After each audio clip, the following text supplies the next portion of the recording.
Good morning mga kanokis. So ngayong araw mga kanokis, schedule ko ng pagpurga. Bali pinurga ko lahat ng aking mga manok. Nag-uulan kasi mga kanokis, no. Baka nagkaroon na sila ng mga bulate. Ginamit ko mga kanokis itong bastonero. Yan. Water solution mga kanokis to, no. Itong bastonero mga kanokis is pwede ito sa sisiw. Yan. Pwede rin sa inain. Tsaka sa tandang mga kanokis, no. Hindi ito sponsor mga kanokis, no. Hindi rin tayo nag-promote.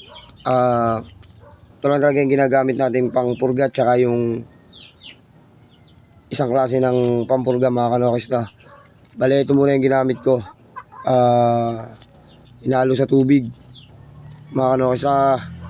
Ang schedule ko pala ng pagpupurga ng manok tuwing isang buwan mga kanokis, yan ginagawa ko yan kada isang buwan para yung manok hindi nagkakaroon ng problema at yung pangangatawan nila is hindi nagbabago.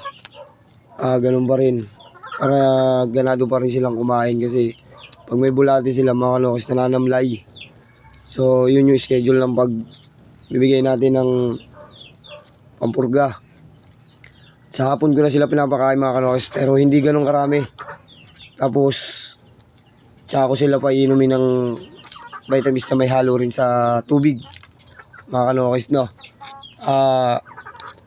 Itong bastonero mga kanokis, hindi naman to sobrang lakas na kagaya ng ibang pampurga na mataas ang dosage.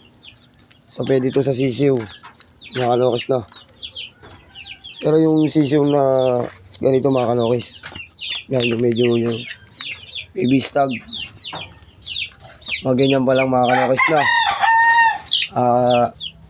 Yan yung pwede rito sa bastonero. Yung mga ganito mga kanokis na sisiw, ito yan. Yung mga ganito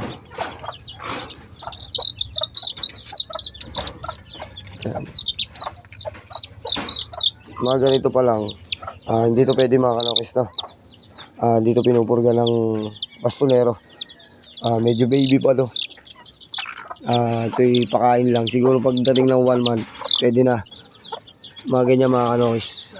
Hindi yan pwede kasi baka mamatay yan. So yun lang. Kita-kits lang tayo mga kanokis sa susunod na video, no? Ito, hintayin na lang natin maubos. Kung hindi man maubos, at least nakainom sila, tatanggalin na natin. So yun lang. Kita-kits tayo mga kanokis.